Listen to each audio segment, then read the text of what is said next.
It's raining and it's freaking cold outside, and I missed the drag strip. And I promised at some point that I would make a video about like tips for going on the drag strip. Today's gonna be that day. I'm in the SQ5. If you don't know, the SQ5 has gone as fast as 11.37. Well, it went 11.4 at 118.6. I think it went 11.3 at 118.9. It should have gone faster, is the moral of the story, but heat issues. That's a nasty. Hang on. Let me get this cleaned up a little bit.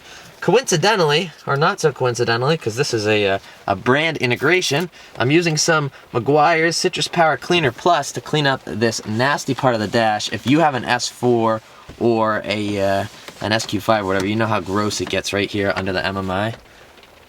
This was a clean microfiber. That's nasty. But anyway, yeah, Meguiar's sponsored today's video, which I think is really cool. They have some really exciting stuff coming out for 2021. And you can actually experience the virtual Meguiar's SEMA booth and see the product launches early. They're not out yet, but you can check out the digital SEMA booth. It's the meguiarsexperience.com. They have updates to their liquid wax, updates to their paste wax. There's a new spray detailer. There is a new tire shine. And of course, Meguiar's is getting into the hybrid ceramic and ceramic industry. So forgive me for using my notes. There's a new hybrid paint coating that comes out. They have their proprietary hybrid polysiloxane chemistry. If you got big words like that, it's probably a good thing, and based off of how awesome the Meguiar's hybrid ceramic spray detailer has been, really excited to try that out. They also have a hybrid ceramic wash and wax coming out, so you can skip the step of spray detailing and get your hybrid ceramic coating applied to the car while you're washing. So make sure to head on over to the link in the description, and huge thanks to Meguiar's for sponsoring this video. If you think that you're, ready to go to the drag strip or something, you're just watching this video to confirm, I would recommend tip number 3. I think that's the most important out of the 5 tips I'm going to go through, but hopefully you'll hang out and talk through all the tips with me. Now, if you've never gone to the drag strip before, it can actually be kind of an intimidating thing. There are a lot of people who go to the drag strip who have a lot of experience going to the drag strip, obviously. And when you show up as kind of a first timer, it can be pretty intimidating because everybody seems to know where to go and know what to do. I think the best thing you can do as a first timer at the drag strip is ask questions. Now, I've only experienced 2 different tracks, but I'm gonna go ahead and make the kind of broad assumption here that the people at the tracks are very much understanding that there are going to be people there every time they have a street night or a test and tune or whatever, that it's their first time at the track. What they like, or at least what the people that I've experienced like, is when you ask them questions. Because these tracks have a certain way of doing things. Obviously, drag racing to a certain extent is kind of dangerous because you have cars moving at a high rate of speed, a lot of cars moving around at the same time, that kind of stuff. I think the best thing you can do is ask questions. Don't go in there and assume that you know exactly what to do, because even from track to track, things sometimes vary. So it never hurts to ask questions, and I think the track officials will look at you in a much better light if you show your ignorance by asking questions, as opposed to showing your ignorance by doing a burnout outside of the burnout box, or launching your car through the burnout box, as some guy at the track the last time I went did right in front of me. The second thing is to make sure you're prepared for going to the track. So if your car runs under a 13.9, which you can look it up online, if your car runs under a 13.9, you're gonna need a helmet of a certain approval rating. If your car runs under an 11.5, you're going to need a fire jacket of a certain approval rating. And if you have a convertible, I believe under 13.5, you need a roll bar as well. You want to make sure you have this equipment prior to going to the track. They will let you make 1 pass with the improper safety equipment, and then they will black flag you until you have the right stuff. So I will put a link in the description. Hopefully I can find an Amazon link, because I do get a percentage, like an affiliate link with Amazon. But if I can't find an Amazon link, I'll link you to Jegs of the helmet and the fire jacket that I bought. They are 2 of the cheapest ones on the market, but obviously they still keep you safe. Number 3, like I said, is probably the most important tip out of all of them. And that is to learn the bulbs and learn what they mean. Here's my very professional drawing of what the lights will look at the drag strip. You have your pre-stage lights, your staging lights, your kind of 1, 2, 3 go lights, and then your red light. This only comes on really if you go before the light turns green. But again, because you're at a test and tune or something else, it doesn't really matter if you red light or if you have a green bulb or if you wait 10 seconds and then have a green bulb. This is very important for drag racing etiquette. So what the pre-stage light means is essentially I have numbers written here, 1, 2, and 3. 3 would be the line that you cross that starts the time. So this would be the go line. 2 would be the staging line, and 1 would be the pre-stage line. So what'll happen is you'll roll up from this direction and you'll just kind of slowly inch in. It may be helpful again to ask for help on your first time staging, but you'll inch in until you see these lights go yellow, like this. Now I colored in all 4 like a dingus, but chances are if you're on the left lane here, you'll only see these 2 go yellow, and if you're right lane, you'll only see these 2 go yellow. For all intents and purposes, let's say you're in the left lane. So you've rolled forward to your pre-stage. Your competitor has not yet, or the person you're racing against, I guess not a competitor, the person you're racing against has not yet lit these. The thing you shouldn't do is go ahead and light these second bulbs. The problem with lighting the staging bulbs, and by lighting I mean roll forward from the 1 to the 2, is that once you do that, your opponent has 10 seconds, I'm saying opponent, but the person you're racing against has 10 seconds before the tree starts to go off. Once someone lights both bulbs, then the opponent has 10 seconds to light the other 2 bulbs. If you both pre-stage and then your opponent lights the bulbs, the best thing you can do is start to roll forward and light your bulbs as well. In pro racing, what'll happen a lot of times is, and you've seen this in Cletus's videos, I'm sure, they start to build boost on these lights, and then they actually bump from 1 to 2 with a trans brake, and they'll sit there on the second bulb ready to race.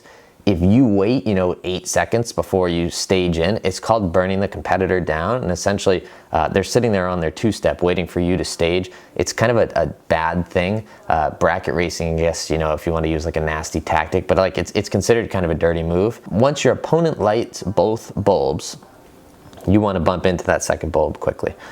So once you've rolled from the 1 to the 2, the tree will look like this on your lane. So now you have both bulbs lit, your competitor already has that one lit, they just have to roll forward to light their lane, and it looks something like that. So once these bulbs are lit in your lane and their lane, which you can keep an eye on, between 1.2 to 1.7 seconds after that, generally. I'm not sure if it's different for test and tune, like if it's manually triggered, but as far as I know, and from what I've read online, it's between like 1 to 2 seconds after you light these bulbs, these lights will start to go off. So these will go in unison. These will not go separate by lane on test and tune nights. So it'll go like this, then like this, then like this. So the next light will be the green light. Now generally, if you want to cut a good light, when that third bulb comes on, you can usually let off your brake, and by the time you go from 2, where you're sitting on the stage, to 3, which is the start line, the green bulb generally will come on. But again, you're at test and tune, it's your first time.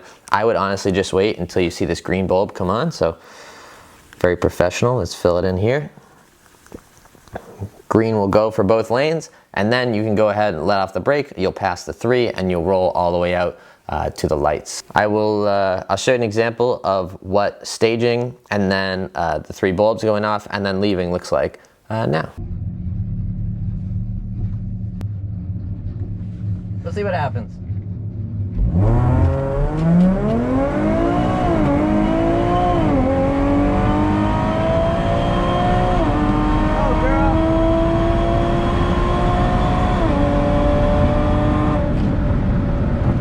Tip number 4. This is actually one that a lot of people don't understand. You'll see this especially on YouTube videos.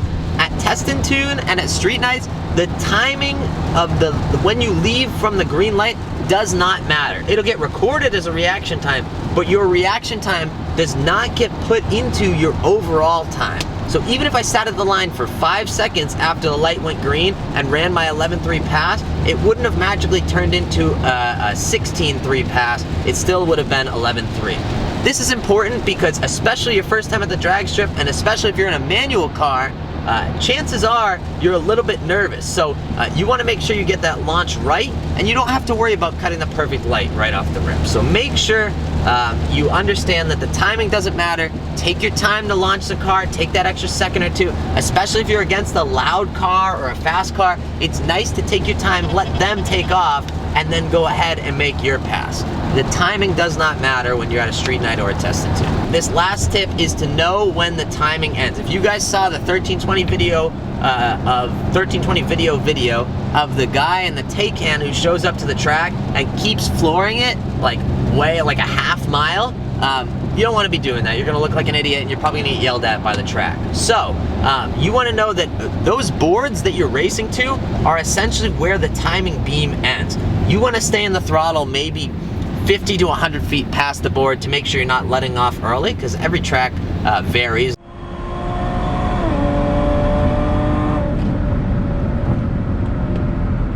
Also, this is kind of like a bonus tip, I guess. It is helpful to, especially if you're not worried about the timing, let your competitor go first the first time you go down the track so that you can watch where they exit the track and then follow them. Some tracks have exits on both sides where you can loop back around to the start area, or like New England Dragway only has an exit on the right side of the track. So you just have to know kind of where to go, and ultimately you'll go back and pass a timing booth where they'll hand you your slip and you'll get to know how fast you went.